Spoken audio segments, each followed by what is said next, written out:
Convidar você a abrir a sua Bíblia na segunda carta de Pedro.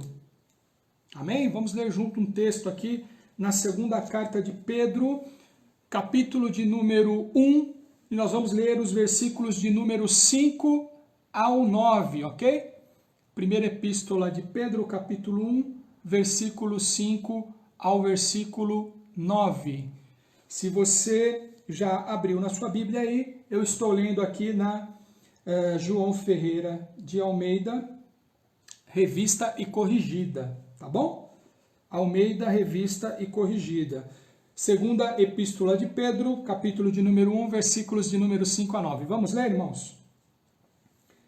E vós também, pondo nisto mesmo toda a diligência, acrescentai à vossa fé a virtude, e a virtude, a ciência, o conhecimento, e a ciência, temperança, e a temperança, a paciência, e a paciência, a piedade, e a piedade, a fraternidade, e a fraternidade, o amor.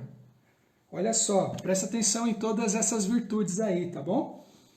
Porque se em vós houver e aumentarem essas coisas, não vos deixarão ociosos nem estéreis no conhecimento de nosso Senhor Jesus Cristo.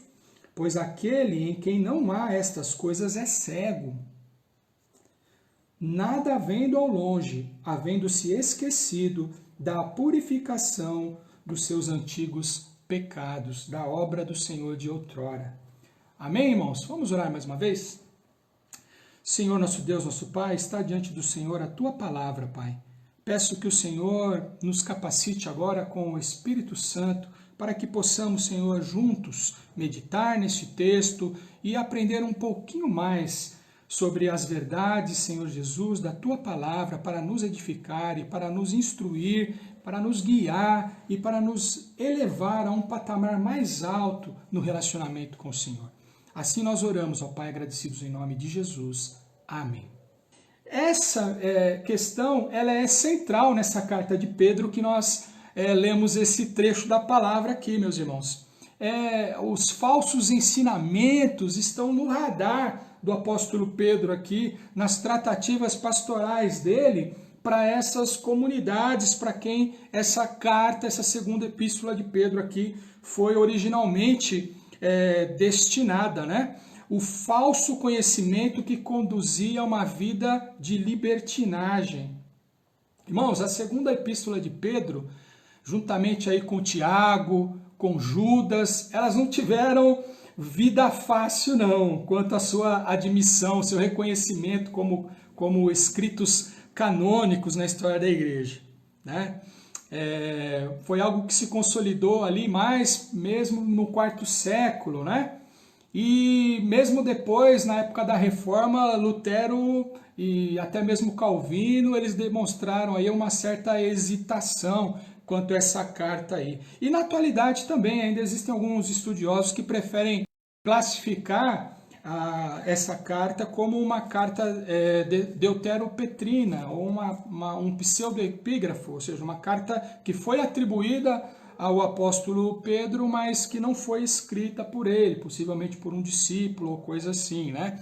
E quais são as razões? Eu vou, nesse panorama rápido, para a gente falar desse texto aqui, eu vou falar de forma rápida, só para você entender isso, né? As razões que levam a essas especulações quanto a essa carta são basicamente três. A primeira é a razão linguística, porque o grego verificado nos originais da segunda carta de Pedro aqui, ele é bem diferentão do grego da primeira carta, né? A primeira carta apresenta um grego bem clássico, bem polido, né? E essa segunda carta aí, um grego mais, vamos dizer assim, mais coloquial, né? Então há uma mudança muito drástica no estilo do grego. A gente não percebe muito isso no português porque está traduzido para a gente, né? Mas quem lê no original sente mais aí essa mudança. Mas isso é facilmente explicado, meus irmãos. Né? O possível secretário aí, né?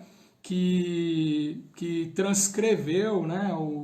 aquilo que Pedro possivelmente estava ditando, né? A segunda evidência, né, aí para a contestação da carta é a evidência externa, vamos dizer assim, né? A carta é pouco citada pelos pais da igreja. Alguns pais da igreja, que são as primeiras gerações depois dos apóstolos, né? Os primeiros líderes apostólicos que vieram depois dos apóstolos, citam pouco essa carta aí. E alguns até citam ela com uma certa reserva. E a terceira é a questão de argumentação, de pensamento na carta, o estilo do pensamento do autor, digamos assim, né?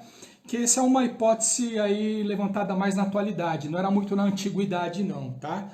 Mas essa hipótese, ela vai dizer que os argumentos, o pensamento nas cartas são muito diferentes para que possam ter sido escritas pela mesma pessoa. Mas essa objeção, na minha opinião, é a mais fraca de todas, tá? Porque os assuntos são diferentes nas cartas, né?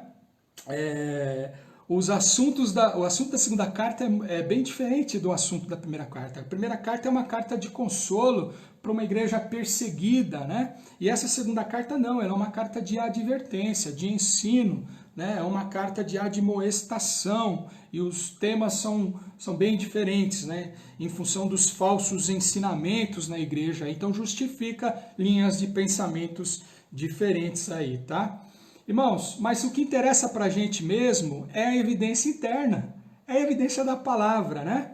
Em matéria de fé cristã é o que interessa, né? E há fortes evidências na carta de Pedro de que ele, de fato, é o autor dessa carta, no que não deixam dúvidas para a gente, né? Como, por exemplo, você pode ver no capítulo 1, versículos 13 e 14, em que Pedro vai dizer aqui, né? É praticamente uma despedida dele, como Paulo faz, né, na sua carta a Timóteo, né, já sabendo que está para ser executado, aí, que está para morrer, né, ele vai dizer assim, ó, sabendo, versículo 13, e tendo por justo, enquanto estiver neste tabernáculo, ou seja, neste corpo, né,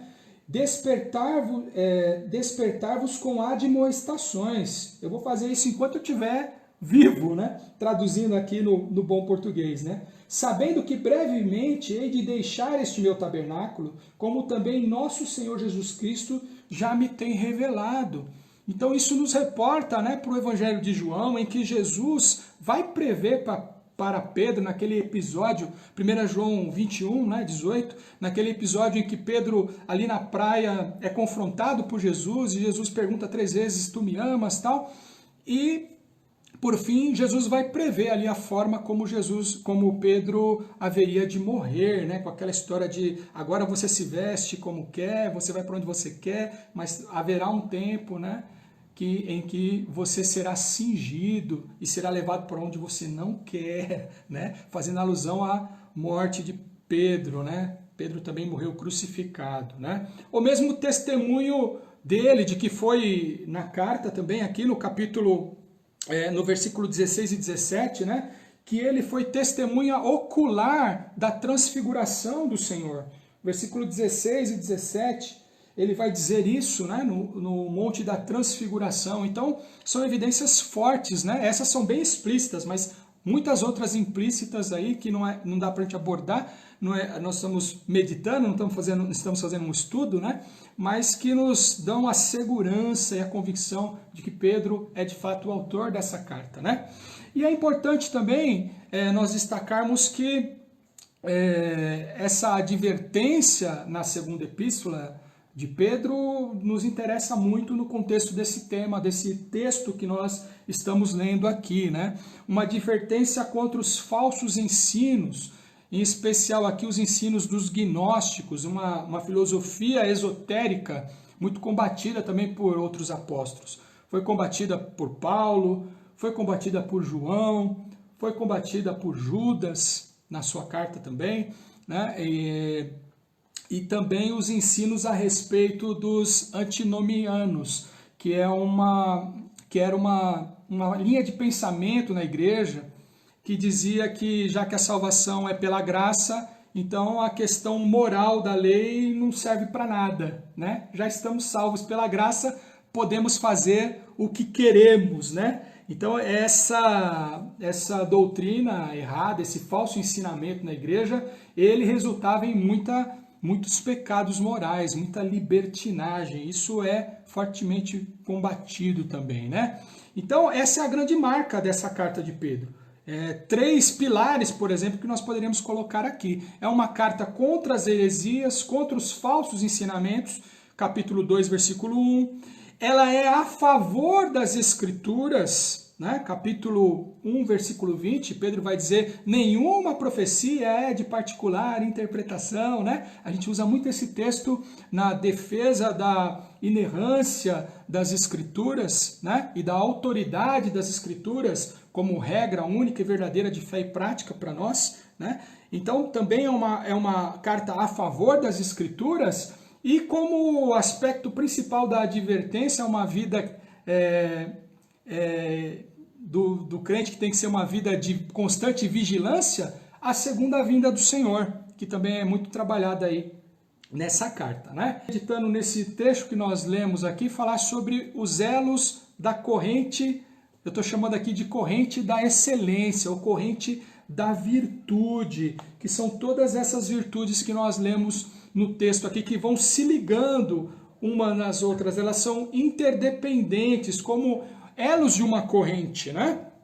E a importância dessa corrente da virtude para nós crentes, pensando nessa questão da guerra do Golfo aí que eu dei como exemplo, e de como muitas vezes em épocas de crise, muitas vozes se levantam, né?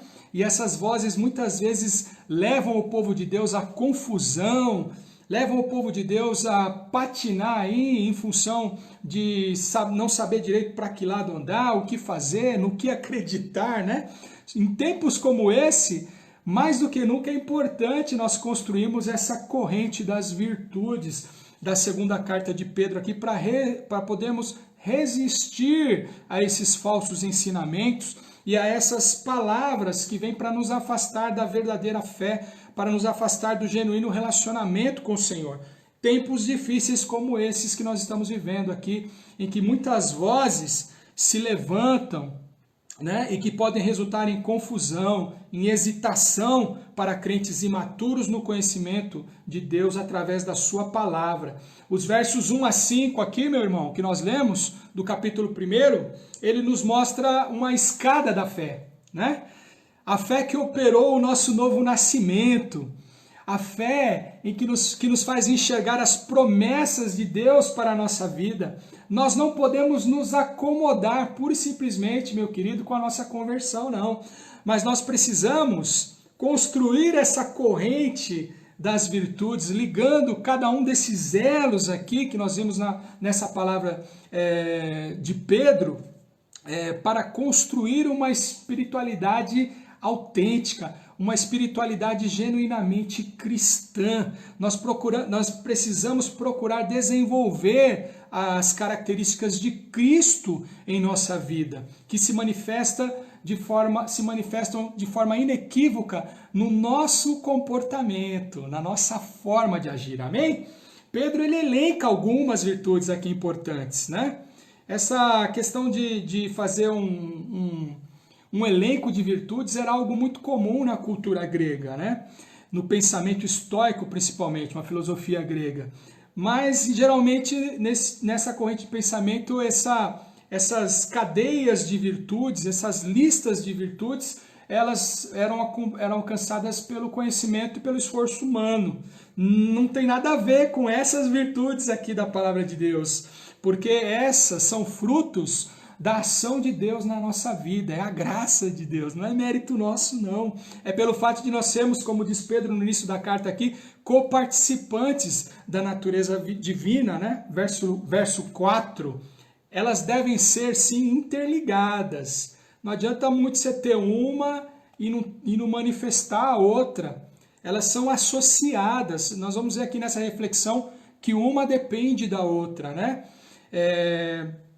Uma está associada à outra, formando realmente esses elos de uma corrente, tá? Então podemos chamar essa meditação nossa aqui de as correntes da excelência, ou as correntes da virtude, segundo a segunda carta de Pedro. Então vamos passear rapidamente aí por cada um desses elos aí, dessa corrente das virtudes cristãs aí em 2 de Pedro, capítulo 1, versículos de 5 a 9, tá bom? O primeiro elo aqui da corrente é naturalmente a fé, né? A fé é a nossa resposta inicial ao amor de Deus. Efésios capítulo 2, versículo 8, né? Pela graça sois salvos mediante a fé.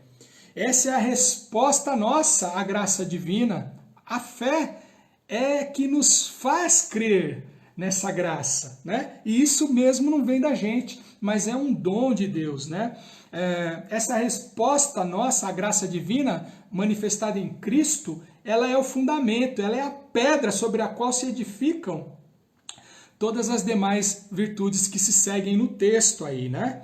E o elo seguinte aqui é a virtude, né? A virtude é a primeira qualidade que brota da fé verdadeira, genuína, né? Essa palavra virtude aqui, no original, no grego, ela é raramente utilizada no texto bíblico, né? E ela significa justamente excelência. Por isso que eu estou chamando aqui, né, o tema da nossa meditação de a corrente da excelência, né? E o que é o significado adequado dessa palavra no original? É adequação ao uso, algo que é adequado ao uso. Excelência, por exemplo, para uma faca é cortar. Uma faca tem que cortar, senão, para que ela serve, né? Para o cavalo é correr. E para o cristão, o que é? É ser um pequeno Cristo. Excelência, virtude, é ser parecido com Cristo. Nossa vida deve refletir alguma coisa do caráter atraente de Cristo, meu irmão. Jesus era homem por excelência, verdadeiro homem. A verdadeira excelência humana, então, a verdadeira varonilidade é a de Cristo, amém? Ele é o nosso modelo. Ser parecido com Cristo é o nosso objetivo, e só é parecido com Cristo quem anda com Ele, né? Diga-me com quem anda, né? E te direis quem tu és, né? Só é parecido com o Senhor Jesus quem caminha com Ele, quem se relaciona com Ele, amém? E é neste ponto que os falsos mestres falhavam, e que hoje as falsas vozes também falham, tá? Que estão buzinando aí, por aí afora, na orelha de um e na orelha de outro. Algumas vozes falam muito de fé, mas não tem virtude, não tem fruto, não tem adequação ao uso, não reflete um pequeno Cristo, né? Não tem bondade prática, não exibem em suas vidas nada daquela bondade prática que é a marca do verdadeiro discípulo, né? Vamos ver isso em 1 aos Coríntios, capítulo 11, versículo 1, onde Paulo fala: sede meus imitadores, como eu sou de quem? De Cristo, né? Então, a virtude aponta para uma pessoa, para um cristão que é um pequeno Cristo, né? Que é alguém que procura ser parecido com o Senhor. Em seus passos, o que faria Jesus, né? Tem aquela pulseirinha que os jovens gostavam muito de usar e que realmente é uma frase para a gente nortear as ações da gente, as nossas decisões, né? Em seus passos, o que faria Jesus, né? O que eu estou fazendo me faz mais ou menos parecido com o Senhor, né? Isso tem a ver com a prática. E a prática, meus irmãos, ela conduz ao conhecimento. Olha só que interessante, né? Mais um elo da corrente aí, né? O cristianismo não é só fé pessoal e bondade prática, não. Mas tem um elemento intelectual aí que é fundamental, né? Por isso o conhecimento, ele é mencionado logo na sequência aqui. Porque o conhecimento, e a gente está falando do conhecimento de Deus aqui, amém? Estamos falando do conhecimento de Deus. O conhecimento, ele é obtido pelo exercício prático da fé, né? Pelo exercício prático da fé, que é a virtude. Conhecimento é uma palavra-chave nessa carta aqui, meu irmão. Porque o Pedro está combatendo o falso conhecimento, né? A gnose dos gnósticos, né? Então é uma palavra-chave nessa carta aqui, né? os gnósticos, eles reclamavam a necessidade da busca de um conhecimento, né? A gnosis. Mas o conhecimento aqui é melhor exemplificado por sabedoria divina. Amém? Sabedoria que capacita o homem a distinguir o bem do mal, como diz a carta aos Hebreus, capítulo 5, versículo 14, que aponta para um conhecimento profundo de Cristo, né? E é muito interessante nós pensarmos nisso, né? Porque em momentos de crise, a falta do conhecimento de Deus é que conduz muitas vezes as pessoas ao engano, é que conduz as pessoas ao erro. É muito importante, irmãos, mas não há conhecimento, não há conhecimento sem relacionamento com Deus. Como que você vai conhecer a Deus sem conhecer a sua palavra? Se você não medita nessa palavra dia e noite, se você não busca respostas nessa palavra da verdade para as contradições da sua vida, se essa palavra não trata com você e não revela a você as verdades a respeito da vontade de Deus para a sua vida, não há conhecimento, né? Não há conhecimento sem uma vivência prática da fé. Por outro lado, a gente não pode deixar de falar também, porque nesse campo do conhecimento existe um contraste, muitas vezes, que acontece no meio do povo de Deus, né? Um embate, vamos dizer assim, entre conhecimento e fé. E conhecimento e fé não competem, tá? Não. Pedro não temia o conhecimento, não. Às vezes, em nome de uma espiritualidade, nós criticamos o conhecimento. E esse pode ser um grande erro nosso, irmão. Pode ser um grande erro, meus irmãos, nós criticarmos o conhecimento em nome da fé. E alguns até fazem uma má interpretação, uma má hermenêutica daquele texto que diz que a letra mata, mas o espírito vivifica. Como se não fosse possível uma espiritualidade genuína, cheia de conhecimento. Não tem contradição nenhuma nisso, meus irmãos. Não tem contradição nenhuma. Pedro não temia o conhecimento humano. O conhecimento não danifica o cristão e nem torna ele menos espiritual. Pelo contrário, o conhecimento contribui para a maturidade espiritual. Paulo escreve aos Coríntios, né, na sua primeira carta, haviam muitos dons espirituais na igreja de Corinto. E ele vai dizer, olha, tem que dar leitinho para vocês. Está faltando conhecimento. Está faltando conhecimento aí. Conhecimento não é ruim não, meu irmão. Ah, conhecimento humano não é ruim não. Né? Tem gente que tem um pouco de aversão à teologia, porque parece que a teologia esfria a fé. Não esfria não. Conhecimento da palavra de Deus nos torna mais maduros. Nos habilita, principalmente nos momentos difíceis como esse que nós estamos vivendo, a praticar uma espiritualidade mais próxima da espiritualidade do Senhor. Nós não podemos desprezar o conhecimento humano, não, tá? Não podemos desprezar, não, irmãos. E fica essa advertência pra gente aí, tá bom? Não vai confrontar sua fé de forma nenhuma. Você não vai ser menos espiritual porque você busca conhecimento, não. Busque o conhecimento.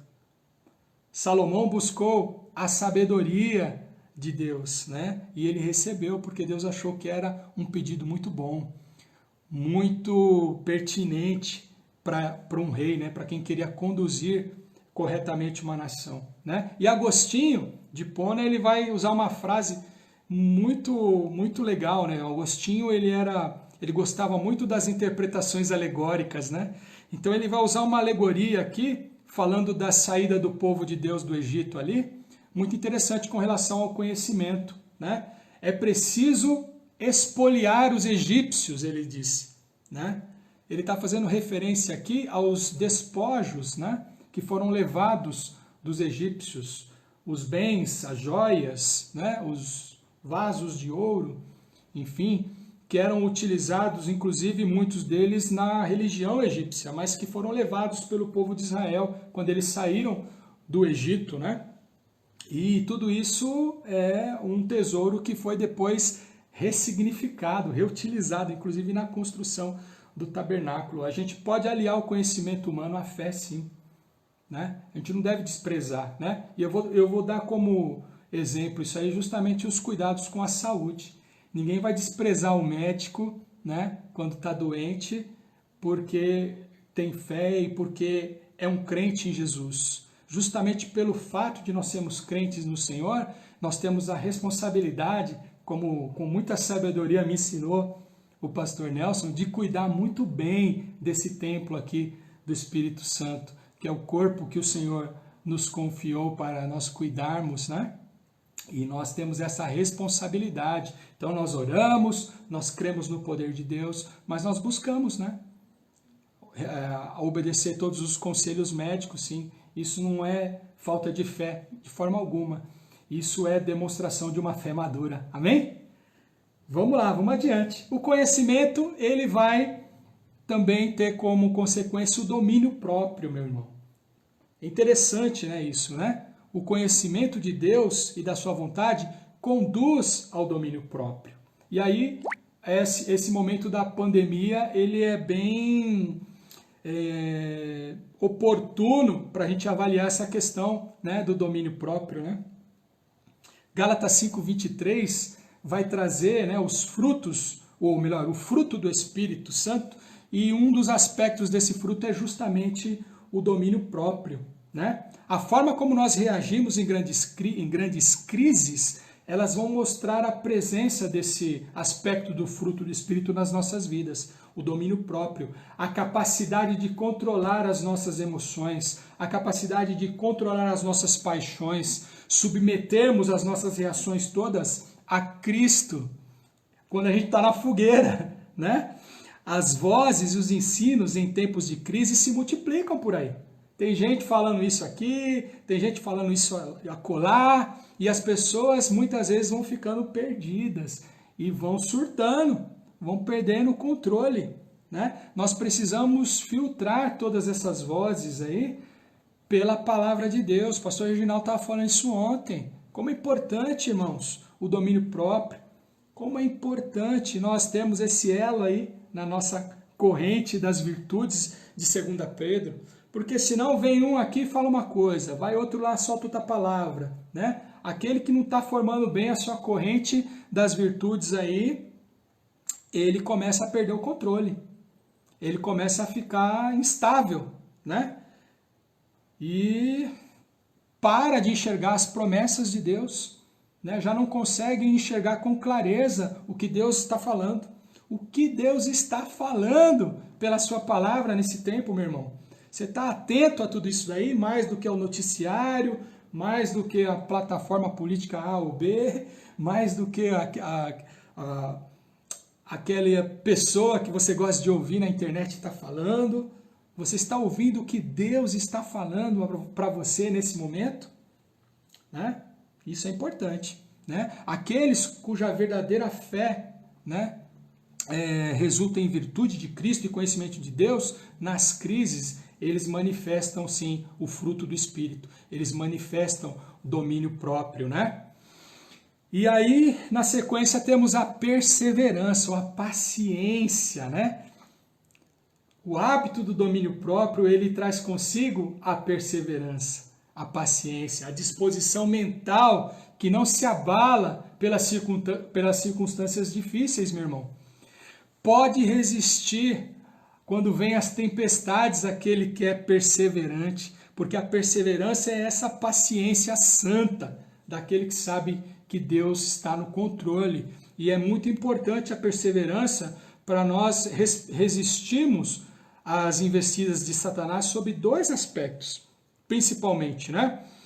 Que são representados pela oposição que o mundo faz a nós, à nossa fé, ao nosso estilo de vida, e também a sedução da carne, né? Só quem é paciente, perseverante, né, que consegue resistir em meio às tempestades aí, a todas as coisas que se levantam para tirar a nossa paz, para tirar a nossa paciência. E a perseverança conduz à piedade, né? A piedade nada mais é do que a perseverança do caráter. Piedade é reverência a Deus, é fruto de quem conhece a Deus, né? Por isso que é muito interessante, né, Pedro contrastar essa atitude de piedade, né, colocando ela nos elos da corrente da virtude aqui, a atitude dos falsos mestres, né? A quem ele está combatendo na carta aqui. Porque esses estavam longe de ter uma vida correta diante de Deus, né? E também dos seus semelhantes, né? Pedro destaca que o verdadeiro conhecimento ele implica em respeito para com Deus, em uma vida de consciência prática, né? Com relação a Deus em todos os aspectos, né? Quem vive uma vida piedosa, né? Vive uma vida que é exemplo, né? E a piedade se liga nessa corrente à fraternidade, né? Aquele que diz amar a Deus e odeia o seu irmão se faz mentiroso. A fraternidade é aquilo que nos une enquanto irmãos, né? O temor e o respeito a Deus implica em amor ao próximo, irmão, implica em fraternidade. E conduz ao elo final da nossa corrente aqui, que é o amor. O amor. O amor é o elo final. É como se fosse o objetivo dessa escalada das virtudes aqui. É o dom supremo de Deus. 1 Coríntios capítulo 13, Paulo vai dizer, olha, ainda que eu falasse língua dos homens, língua dos anjos, ainda que eu tivesse dom de profetizar, eu tivesse os melhores dos melhores dons aí, se não tiver amor, é como bater num sino ali, é como um metal, entendeu? Sem amor não vale nada. Sem amor não vale nada. O amor é o dom supremo, o último degrau dessa escada da virtude, o último elo dessa corrente, né?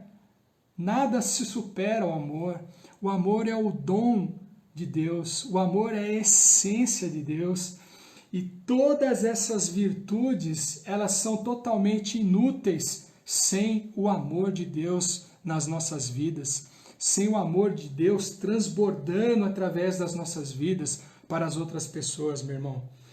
Então, concluindo aqui, essas virtudes que Pedro destaca aqui, quando nós não buscamos elas, verso 8, verso 9, quando nós nos atrapalhamos, nos acomodamos e deixamos de dar importância a todos esses elos da corrente aí, da excelência, da virtude, entendendo virtude como essa adequação ao uso, né? Aquilo que nos faz fazer aquilo para que nós somos criados, né? Que nos faz ser pequenos cristos, que nos faz ser parecidos com o Senhor. Se nós não nos preocuparmos, irmãos, com esses elos aí, em desenvolver essas virtudes na nossa vida espiritual, nós vamos ser estéreis e infrutíferos. Tá ok? O verbo aqui, no começo do nosso texto, versículo 5, acrescentar, não é isso? Versículo 5. Com toda diligência, acrescentai a vossa fé. E aí vem virtude, conhecimento, elo por elo aqui ele vai colocando. Esse verbo aí, traduzido por acrescentar, epicoregen, ele tem um sentido muito legal, que nos ajuda a entender que não é algo simples não, que a gente tem que perseverar mesmo para desenvolver essas virtudes na nossa vida. Sabe por quê? Porque o significado é acrescentar, é associar. Mas esse verbo está ligado ao teatro grego da antiguidade. Olha que interessante. Mais especificamente para a figura de uma pessoa que era quem financiava o teatro grego, que se unia ao Estado para financiar as peças teatrais, aos coros teatrais ali das tragédias gregas. Ele financiava, mas ele também trabalhava na produção, nos ensaios, assim, nos equipamentos, no figurino e em tudo lá. Olha que interessante. O cara era o cara do dinheiro, mas também era o cara da mão na massa, né? Logo, essa palavra aí, ela aponta para uma cooperação dispendiosa. Ou seja, não basta boa vontade não, né? Para alcançarmos essas virtudes. É preciso nós nos ocuparmos nessa cooperação, né? E assim deve ser a nossa vida, viu, meu irmão? Meu querido. Pessoas firmes que não são levadas para cá e para lá por todo o vento de doutrina, né? São pessoas que têm essas virtudes aí bem desenvolvidas na sua vida, que manifestam o fruto do Espírito. E que o Senhor nos abençoe e nos ajude, né, a perseguirmos aí com diligência, como o apóstolo Pedro vai dizer aqui no versículo 5, acrescentar, né, ou seja, associar dessa forma em que a gente precisa fazer um esforço, não é só intenção, mas é um esforço prático, é um esforço efetivo para fazer essa associação dessas virtudes na nossa vida, para que possamos crescer, possamos amadurecer e possamos estar firmes em momentos difíceis como esses que se apresentam, para que as muitas vozes que se levantam não nos levem a tropeçar, não nos levem a hesitar, e não nos levem a cometer erros que vão nos afastar da comunhão com o Senhor Jesus. Amém? Que Ele nos abençoe, que Ele complete essa mensagem nos nossos corações. Amém. Glória a Deus. Vamos orar então, todos juntos, pelos pedidos? Eu quero que você esteja colocando aí, trazendo à sua memória, enquanto nós oramos juntos aí, as suas necessidades de oração, viu? Nós vamos orar juntos aqui e creia que Deus ele é muito, mas muito poderoso para fazer infinitamente mais do que tudo aquilo que pedimos e pensamos, né? Pedro vai falar aqui no versículo 4, né, das preciosas promessas. As preciosas promessas, para que por elas fiqueis participantes da natureza divina. Deus tem promessas preciosas para mim e para você, meu querido. E nós precisamos aprender a orar as promessas de Deus. Amém? Quando você ora as promessas de Deus, você não corre perigo de errar, não. Porque você está orando aquilo que Deus prometeu para você. E nós vamos orar com essa perspectiva, para que a nossa fé se mantenha firme, para que você se mantenha aí vigoroso na obra do Senhor, que Ele tem colocado para você. Não desanime não, em função das circunstâncias, mas permaneça firme, tá bom? Coloque com fé agora o seu pedido diante do Senhor. Nós vamos orar juntos, crendo que Ele é poderoso para cumprir todas as promessas dEle sobre a minha vida, sobre a sua vida. Amém? Feche os seus olhos e vamos orar juntos. Senhor, nosso Deus, nosso Pai, nós te louvamos e te agradecemos, Senhor, por esta meditação na Tua Palavra. A Deus, que o Senhor nos ajude, Senhor, a desenvolvermos todas essas virtudes na nossa vida. Ó Deus, como é importante nós associarmos a nossa fé à virtude, o conhecimento, a paciência, o domínio próprio, ó Deus, a fraternidade, o amor, todas essas virtudes que nós aqui compartilhamos, Senhor Jesus, que tem como objetivo, Senhor, nos tornar mais próximos do que o Senhor, do modelo do que o Senhor nos deixou, de nos tornarmos, Senhor, mais parecidos com o Senhor, nos tornarmos mais excelentes no sentido da palavra virtude nesse texto, mais adequados ao nosso uso, mais próximos daquilo que o Senhor quer que nós sejamos, daquilo que o Senhor quer que façamos, que é o Teu Espírito Santo quem faz essa obra na nossa vida, para nos conduzir, Senhor Jesus, a uma espiritualidade madura, a uma espiritualidade, Senhor, que não se deixa abalar pelas circunstâncias difíceis como a que nós estamos vivendo agora, e nem se deixa levar por falsos ensinamentos ou por muitas vozes que se levantam para trazer confusão, para trazer, Senhor Jesus, hesitação no meio do Teu povo, mas que sejamos firmes na rocha, firmes no fundamento que é Jesus Cristo, que não nos permitirá, em hipótese alguma, que nós sejamos abalados no momento da luta. Pai, nós oramos por todos os pedidos que agora os Teus filhos estão colocando diante do Senhor. Ó Deus, o Senhor é poderoso para agir, Senhor. Nós cremos no teu poder. Nós cremos, Senhor Jesus, na graça que é derramada sobre as nossas vidas. Não queremos estar, Senhor Jesus, preocupados, mas queremos descansar na tua provisão, sabendo que o Senhor tem nos assistido, o Senhor tem nos sustentado em meio às lutas. Nós podemos permanecer firmes, sabendo que o Senhor é um Deus soberano, está no controle da nossa história, está no controle da nossa vida. Praga alguma chegará à nossa tenda. Nós sabemos, ó Pai, em quem nós confiamos, nós sabemos em quem temos crido e estamos certos que o Senhor é poderoso para guardar o nosso tesouro até aquele dia, Senhor. Ó Deus, por isso que esse irmão agora que está colocando esse pedido diante do Senhor, ele tenha fé, ele tenha convicção, ele não se abale, mas ele esteja firmado nas tuas promessas, na tua palavra, Senhor, buscando nela as respostas, Senhor, para todas as dúvidas que têm se apresentado, todas as dificuldades que têm se apresentado nesse momento. Pai, oramos pela nossa nação, Pai. Tantas coisas estão acontecendo e no meio de tanta crise nós vemos tanta disputa política, Senhor Jesus, disputas de interesses que têm se sobreposto muitas vezes, Senhor Jesus, ao interesse comum. Ó Deus, tem misericórdia. Nós não queremos, Senhor Jesus, também fazer coro e somar as nossas vozes a essas vozes que se levantam para polarizar discussões e para trazer discórdia. Não, Senhor, nós queremos pedir que o Senhor entre com providência nessa nação, que o Senhor dê unção, que o Senhor dê, Senhor, capacitação para nós sermos as vozes que proclamam a verdade nesse tempo, que o Senhor abençoe os nossos governantes, desde o nosso presidente da República até o nosso prefeito, as autoridades do legislativo. Ó Deus, que o Senhor dê a eles sabedoria para nos conduzir nesse momento difícil. Ó Deus, que o Senhor assuma o controle dessa nação.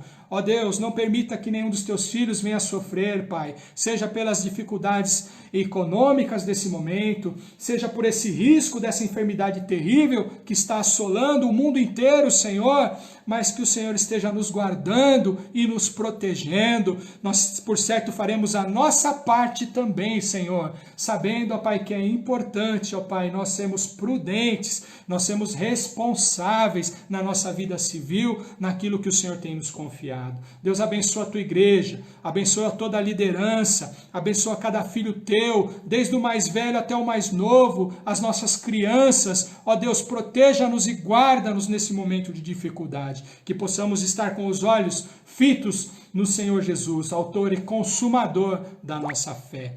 Por isso, Pai, nós te agradecemos por este encontro, te agradecemos por este culto, pedimos que o Senhor continue nos abençoando e falando aos nossos corações, pois oramos em nome de Jesus. Amém. Amém, irmão. Deus abençoe a sua vida. Amanhã tem live novamente com o pastor Reginaldo, tá bom? Então eu quero convidar você a acompanhar as nossas lives aí, compartilha com alguém que está num momento difícil, que tem compartilhado dificuldade com você, que está desesperado, que está passando por um momento de dificuldade grande econômica em função dessa crise, ou que está sofrendo com essa enfermidade de alguma forma, perdeu um ente querido, ou tem algum parente que está acometido dessa enfermidade aí da Covid. Compartilha esses vídeos aí, não só o meu, mas os outros vídeos dos nossos pastores que têm sido postados nas nossas lives aí, ficam à disposição depois no nosso Facebook. Compartilha com essa pessoa, faça a sua parte, seja um pequeno Cristo, seja aí aquele que manifesta a virtude, a adequação ao uso, um genuíno crente que tem aí, que está construindo essa corrente da virtude, e compartilhe por intermédio dos laços do amor, da fraternidade, essa palavra para confortar o coração de alguém que está em sofrimento, amém? Espero que tenha confortado o seu também nessa noite, tá bom? Nós nos vemos amanhã, tem live também no sábado e no domingo, tá? Então fica ligado em toda a nossa programação aí. A paz do Senhor, Deus abençoe a sua vida, meu irmão, tenha uma noite abençoada em nome de Jesus, amém e tchau.